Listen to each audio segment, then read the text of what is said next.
তোমার বাবার তিল তিল করা টাকা, বেচারা কেউ 16 বছর বিদেশ, কেউ 18 বছর বিদেশ, রক্তটা পানি করে পয়সা রোজগার করে, কি পরিমাণ ঘাম শরীরটা দিয়া ঝরে আরব দেশে মরুভূমিতে। আহা, 12 ঘন্টা 14 ঘন্টা 16 ঘন্টা ডিউটি করে প্রবাসী, কি পরিমাণ ঘাম ঝরে এক এক প্রবাসী। প্রতিটা টাকার মধ্যে, প্রতিটা দিনার দিরহামের মধ্যে, প্রতিটা রিয়ালের মধ্যে ঘামে ভিজা, ঘামে ভিজা। এত ঘাম, এত কষ্ট করে যে মানুষটা স্ত্রীর আদর পায় না, ছেলে মেয়েদের আদর পায় না, 18 বছর 16 বছর 14 বছর, যার একটা ছোট বাচ্চা আছে, মনে করো মেয়ে আছে, ছেলে আছে ছোট, সে দেশে, বাবা বিদেশে, কি পরিমাণ বাচ্চাটা বাপকে দেখতে মন চায়। আমি তো ওই আমার সাথীদেরকে জিজ্ঞাসা করেন, আমার গাড়িতে রাতের যদি 3টা বাজেও আমি যাই, 2:30 3টায়, আমার ছোট মেয়ে 3 বছর বয়স, কোনো সময় কোনো দিনও ঘুমায় না। আমি যতক্ষণ না যাই ওই ঘুমায় না। একটা দৌড় দিয়া দরজা সে খোলে, কলিং বেল টিপ দিলেই সে বোঝে আব্বু আসছে। তার মার সাথে সে আইসা গেটের সামনে দরজা খোলে, তো ও যখন হাসে আমার কাছে মনে হয় গোটা পৃথিবী হাসে। যার বিবাহের সামর্থ্য হয়েছে, 1 নম্বর হলো আর্থিক সামর্থ্য, 2 নম্বর শারীরিক সামর্থ্য, তো তুমি বিবাহ করো। ফাইন্নাহু আগাদ্দু লিল বাসার, বিবাহ তোমার চোখ নিচের দিকে হেফাজত করবে। ওয়া আহসানু লিল ফারজ, লজ্জাস্থানকে পবিত্র রাখবে গুনাহ থেকে। ওমান লাম ইয়াস্তাতি, আর যদি কেউ এই মুহূর্তেই পারতেছো না, পরিবেশ পারিপার্শ্বিকতা সব মিলাইয়া বিবাহের সময় এখনো হয় নাই, কিন্তু নিজের যৌন চাহিদা আছে, নিজের ভিতরের কামনা বাসনা আছে, এটা তো বন্ধ করে দেওয়া যাবে না। এমন কোনো ট্যাবলেট দিয়া বেলে যে তার যেন আর কোনো শারীরিক কোনো যৌন চাহিদাই যেন না থাকে, এমন ইঞ্জেকশন দিয়ে দেন না, তাহলে তো মুশকিল, এটা বিপদ। এটা তো আল্লাহ প্রদত্ত, আল্লাহ প্রদত্ত।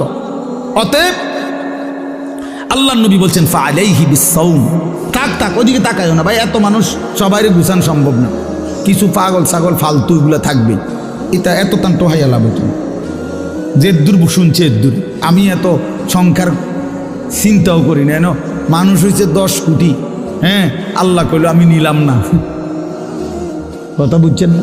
মানুষ হয়েছে একের 50 লাখ আর কি, সব আমার আলগি দিয়ে মনে করেন 4 রাস্তার মাথা নিয়ে হতায় দিয়ে আইছে। আল্লাহ বলছে আমি আনিস তোমার নিলাম না, খালি তো লাভ হইল কি? এই জন্য এটা কোনো বিষয় না। তো আল্লাহ নবী বলেন ফাআলাইহি বিসসাওম, তাহলে তুমি রোজা রাখো। ফাইন্নাহু লাহু বিজাউন, এবং এটার মধ্যেই তোমার জন্য প্রতিষেধক রয়েছে। সবর করো, রোজা তোমাকে সবর করতে শেখাবে, রোজা তোমার চরিত্রকে পবিত্র রাখতে শুরু করে শেখাবে। এটা রাসূলুল্লাহ সাল্লাল্লাহু আলাইহি ওয়াসাল্লামের নববী প্রেসক্রিপশন, এটা নবীজির প্রেসক্রিপশন, নবীজির ঔষধ।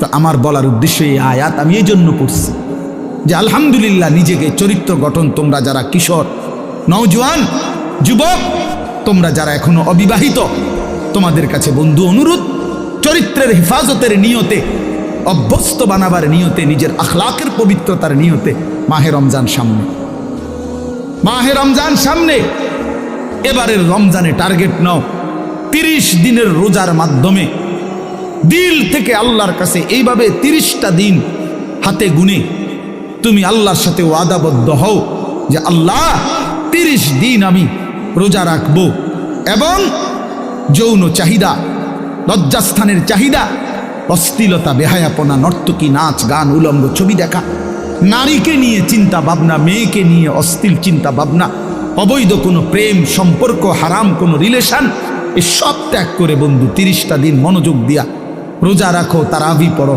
ইফতার করো, সাহারি করো, তসবিহ পড়ো, তেলাওয়াত করো, কোনো আলেমে দ্বীনের সাথে উঠা বসা করো, ইমাম সাহেবের সাথে সম্পর্ক করো, ইনশাআল্লাহ দেখবা আল্লাহ চাহে তো 30 দিনের মাথায় আল্লাহ বলেন লাআল্লাকুম তাত্তাকুন, আমি আল্লাহ ওয়াদা দিলাম মুমিন তোকে মুত্তাকি বানিয়ে দেব। সুবহানাল্লাহ।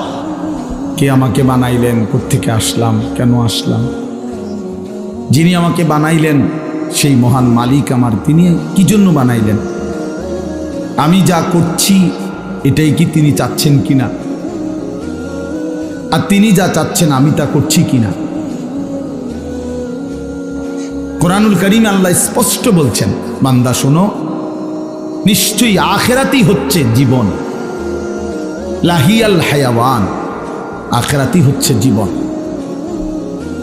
ওমা হাদিহিল হায়াতুদ দুনিয়া ইল্লা লাহবুন ওয়া লাইব। আল্লাহ তাআলা বলেন, এটা একটু নামাইলে ভালো আছে, অপারেটর ভাই এর একটু নামাই দেন, সামনে এটা একটু উঁচা মনে হইতেছে, দেন, হ্যাঁ ছেড়ে দেন, হইছে। আল্লাহ তাআলা বলেন, দুনিয়ার জীবন বান্দা আর কিছুই নয়, ইল্লা লাহবুন ওয়া লাইব, শুধুই তামাশা, শুধুই খেলাধুলা। তাহলে আল্লাহ বলছে দুনিয়া খেলাধুলা, দুনিয়া তামাশা। তাহলে জীবন কোথায়? আখিরাত। জীবন কোথায় বলেন? আখিরাত। আর বেঈমানের কথা হলো জীবন কি? খালাস। অতএব ইমানদার এবং বেঈমানের মধ্যে নিজেকে বুঝে নেওয়া উচিত, নিজের পরিচয় নিজেই তালাশ করে নেওয়া উচিত। আসলে আমি ইমানদারদের অন্তর্ভুক্ত না বেঈমানের অন্তর্ভুক্ত। আমার মানসিকতা দেখলে, চলাফেরা দেখলে বুঝাই যায় কে ইমানের পথে আছে আর কে কুফুরির রাস্তায় আছে। এটা আন্দাজ করা যায়, এটা বুঝাই যায়। যার যখন যা মন চায় তাই করা। আমার যা মন চায়, চুল, জামা, শার্ট, প্যান্ট, হাঁটা চলা, কথাবার্তা, রুচি, আচার আচরণ, খাবার দাবার, লেনদেন, আয় রোজগারে কোনো হালাল হারামের পার্থক্য নেই। নিজের মারেও দেখে, পরের বোনকেও দেখে, আপন বোনের দিকেও তাকায়, রাস্তার নারীর দিকেও তাকায়। তার মানে হালাল হারাম বলতে কিছু নেই। ন্যায্য বেচ্চা টাকাও নেয়, সুদের টাকাও নেয়, যা মন চায় তাই। অর্থাৎ হালাল হারাম, জায়েজ না জায়েজের, আল্লাহ রসুলের বিধিবিধানের কোনো পরোয়া যে করে না, মনের ইচ্ছা মতো যে চলে, এর উদাহরণ আল্লাহ কোরআনে দিছে। ফাআতবাআহু শাইতান, দুইটা আয়াতে ওই দেখেন, মানে কিছু বেয়াদব থাকবেই। এই যে একজন,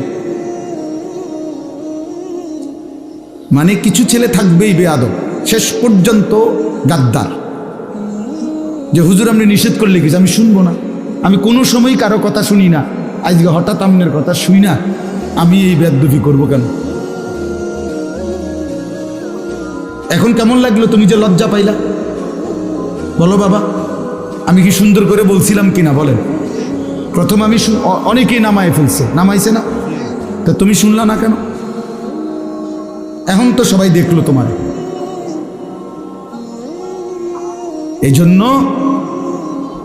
এইটা একটা মানসিকতা, যে আমার মনে যা চাই তাই। এবার এখানে কারো বিধিনিষেধ মানব, আমি এমন মানুষ না।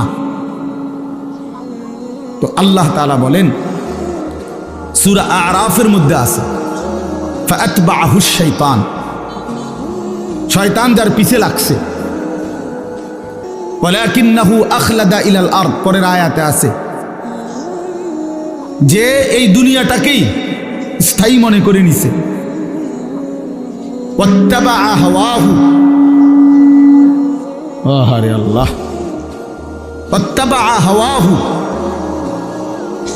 এবং যে মনের ইচ্ছা মতো, মনের চাহিদা অনুসরণ করে, তার মনে যা চায় তাই।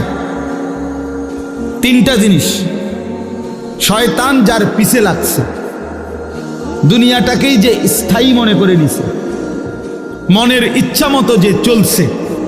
প্রিয় বাপ, সবাইকে বলি, আমাকেও বলি, আপনাদেরকেও বলি, আল্লাহর কসম কোরআনে বলছি, এখানে সব আলেম হাফেজ আছে, আর হাফেজ তো এনে বসাই, হাফেজ গড়ার কারিগর। তো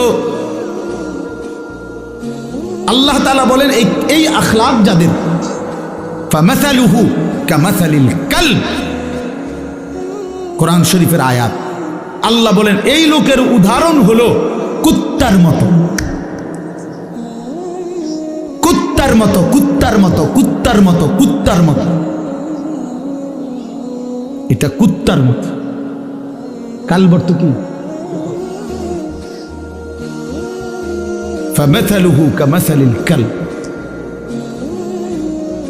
আল্লাহ তাআলা বলছেন, নিজের পরিচয় মিলায় নাও দোস্ত,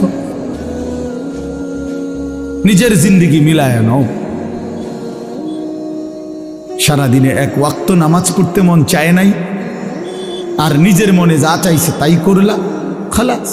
নিজের পরিচয় হিসাব করে নিলে ভালো। আল্লাহ তাআলা পরিচয় দিছে, ফামাসালুহু কামাসালিল কালব, তার উদাহরণ কুত্তার মতো। ইন তাহমিল আলাইহি ইয়ালহাস আও তাতরুকহু ইয়ালহাস। আল্লাহ বলেন কুত্তার স্বভাব, দৌড়ানি দিল জিব্বা লম্বা করে হাঁফায়, ছাইরা দিল জিব্বা লম্বা করে হাঁফায়।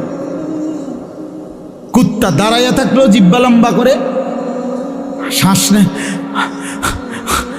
এরকম করে, আর দৌড়ানি দিল জিব্বা লম্বা করে শ্বাস। অর্থ হইল পাইলেও জিব্বা লম্বা করে, না পাইলেও জিব্বা লম্বা করে, জিব্বা লম্বা। এই জন্য দোস্ত আল্লাহ তাআলা স্পষ্ট পরিচয়। এরপরে যদি কারো লজ্জা না হয় তো তারে আর কি করবে? এরপরে যদি কারো বিবেক না থাকে যে আরে যা বেটা, আমার কুত্তা কক শুয়োর কক, আমার বেড়ি আমি সামু, আমি মোবাইলে সামু চাই, আবার কি তাক মানুষ কক না গরু নাহলে ছাগল, আমি নারী দেখবই, আমি ছবি দেখবই, আমি অশ্লীল দৃশ্য দেখবই, আমি সেজদা দেব না। আরও যদি আমারে যদি কুত্তার তুলু নিচে নামায় দেও, আমি নিলাম না, আমার গায়ে লাগাইলাম না, আমি আমার মতো চলবই, তো ঠিক আছে ভাইয়া, ঠিক আছে। লাস্তা আলাইহিম বিমুসাইতির। আল্লাহ বলছে নবী আপনি কারো উপরে বল প্রয়োগকারী না, যে তারে যাইত্যা দইরা নলে তোরে কল্লা হালাই দেবো তুই যদি নামাজ না ফরস, এমন এমন জিম্মাদার আপনি না। কথা বুঝেন নাই? সর্বোচ্চ বলা, সর্বোচ্চ পৌঁছিয়ে দেওয়া। ইন উরিদু ইল্লাল ইসলাহা মাস্তাতাতু। আল্লাহ বলছে নবীরা বলতেন, হে আমার জাতি, তোমাদের সংশোধন চাই, আমার সাধ্যে যেটুকু আছে এটুকু দিই। মাস্তাতাতু অর্থ হলো আমার সাধ্য মতো, আমি যেদূর পারছি এদূর, আমি যেদূর বলার সুযোগ পাইছি এদূর, যেদূর চেষ্টা করছি বুঝাইতে এদূর, এরপরে আর কিছু করার নাই। তুমি যদি নিজেই নিজেকে বরবাদ করে দাও, ঠিক আছে, ঠিক আছে ভাইয়া, চলো, অসুবিধা কি? কারো দিনই থামে না, কারো রাতই আটকায় না, কেউ কারোর জন্য দুনিয়ায় থামে না। আমার মৃত্যু তোমার লেগে আটকাইবে না, তোমার মৃত্যু আমার জন্য আটকাবে না, কারো জন্য আটকাবে না। প্রত্যেকেই একদিন আপন গন্তব্যে, আপন কবরে ফিরেই যাবে। আর কেউ না মরলেও আমি মরে যাব, আমি না মরলেও তুমি মরে যাবে, মানে কেউ কারোর জন্য আটকাবে না। এই জন্য দোস্ত, এটা কোরআন থেকে বললাম। আল্লাহ তাআলা বলেন, আরাআইতা মান ইত্তাখাযা ইলাহাহু হাওয়াহু আফা আনতা তাকুনু আলাইহি ওয়াকিলা আম তাহসাবু আন্না আকসারাহুম ইয়াসমাউনা আও ইয়াকিলুন ইনহুম ইল্লা কাল আনআমি বাল হুম আযাল্লু সাবিলা। অর্থ হলো, সংক্ষেপে বলতেছি, একই কথা। আল্লাহ বলছে মনের ইচ্ছাকে যে নিজের খোদা বানিয়ে ফেলছে, আল্লাহ বলে তার পরিচয় আর কিছুই নয়, শুধুই জানোয়ার। ইনহুম ইল্লা কাল আনআম, সে আর কিছুই নয়, শুধুই জানোয়ার। আনআম মানে কি? চতুষ্পদ জন্তু, এটা না? বাল হুম আযাল্লু সাবিলা। আল্লাহ বলেন বরং সে জানোয়ারের চাইতেও বেশি পথ হারা, গুমরা। কেন? এক কুকুরও বুঝে এই লাঠিটা যে উঠাইছে ওটা দিয়ে আমারে মারবে, তাই জন্য কুকুর ভাগ্যা যায়। তাহলে কুকুরেরও এদূর আকল আছে যে আমারে এই লাঠির থেকে বাঁচা উচিত, কিন্তু এই জানোয়ারে, এই চতুষ্পদ জন্তু বুঝে না যে এই গুনাহ আমারে জাহান্নামের আগুনে জ্বালায়ে ফেলবে, এটাও যে বুঝে না, এতটুকু আকলও যার কাজ করে না। এই জন্য আল্লাহ বলছে বরং সে জানোয়ারের চাইতেও বেশি পথ হারা। বাল হুম আযাল্লু সাবিলা। জানোয়ারে যেদূর রাস্তা চিনে আল্লাহ বলছে এদুরও চেনে, এতটুকু চেনে, তার চাইতে বেশি পথ হারা, তার চাইতে বেশি পথ হারা। হাইওয়ান জানোয়ার তো এটা বুঝে যে আমার উপরে শরীয়তের কোনো বিধানে নাই, তো আমার আর হালাল হারাম কি? আসসালামু আলাইকুম। প্রতিনিয়ত এরকম ইসলামিক ভিডিও পেতে আমাদের আনিসুর রহমান .02 ইউটিউব চ্যানেলটি সাবস্ক্রাইব করতে পারেন। সকলে ভালো থাকবেন, ধন্যবাদ।